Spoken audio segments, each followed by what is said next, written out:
Movem exempla trahun. Kata-kata menggerakkan, tetapi contoh atau aksi akan menarik orang. Dunia kita memang sedang penuh dengan ucapan, tetapi ucapan saja tidak cukup, sebab di mana-mana aksilah yang menjadi alat ukur sehingga tidak ada ungkapan, ngomong doang. Dalam hal cinta misalnya, cinta bukan hanya ucapan yang merekatkan batin. Cinta bukan hanya soal jiwa yang berpadu dari kegersangan harapan untuk saling memberi dan menerima. Cinta adalah spirit yang merasuki zona untuk memperhatikan kebutuhan. Spirit cinta itu memberi energi untuk bertindak. Teilhard de Chardin berkata, cinta baru sampai titik kesempurnaannya jika ia membuka diri untuk umat manusia seluruhnya. Sebab cinta itu universal. Dengan kata lain, energi cinta harus mematikan upaya pementingan diri sendiri. Inilah godaannya. Para pemimpin seringkali terlalu mengumbar kata-kata cintanya. Konsep membangun dan keberpihakan adalah senjata cinta yang paling menggetarkan kalbu.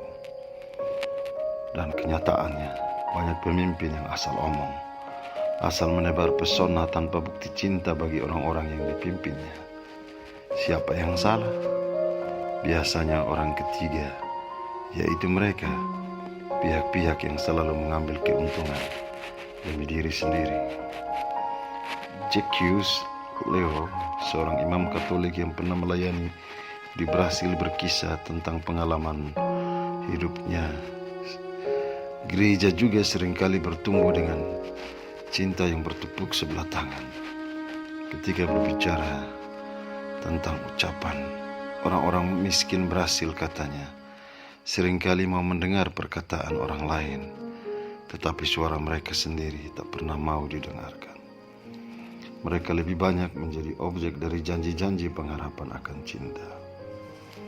Dalam filsafat, jika dirunut secara etimologis, berasal dari bahasa Yunani philos, berarti cinta akan kebijaksanaan atau pengetahuan. Prinsipnya, filsafat adalah cinta akan kebenaran. Padahal kebenaran dalam bahasa Yunani bukanlah sophia, melainkan aletheia, yaitu kebijaksanaan yang mana pada prinsipnya menggambarkan pemahaman yang mendalam akan alam, kehidupan, akan masyarakat, serta mengidentifikasi cara yang paling konklusif dan bermakna demi menanggapi masalah dan tantangan. Dengan maksud lain, filsafat bukan hanya ucapan atau kata-kata bijaksana, tetapi sebagai sebuah cara hidup. Jadi sangat omong kosong jika kata-kata indah, hikmat, dan menggigit tanpa sebuah aksi yang mendarat dalam kehidupan nyata. Hidup memang bukan hanya sebuah ucapan.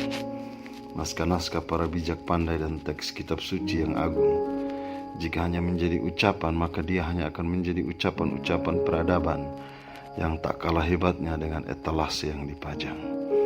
Tetapi jika semua naskah bijak, kebenaran, hikmat, dan agung itu menginspirasi dan terus dipraktekkan, maka semua pikiran besar itu akan menjadi teks yang terus menjawab konteks.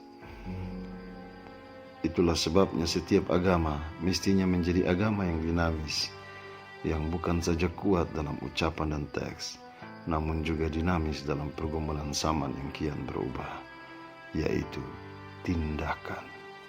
Demikianlah firman Tuhan berkata, jika ya, hendaklah kamu katakan ya. Jika tidak, hendaklah kamu katakan tidak. Apa yang lebih daripada itu berasal dari si jahat. Matius pasal 5 ayat 37. Amin.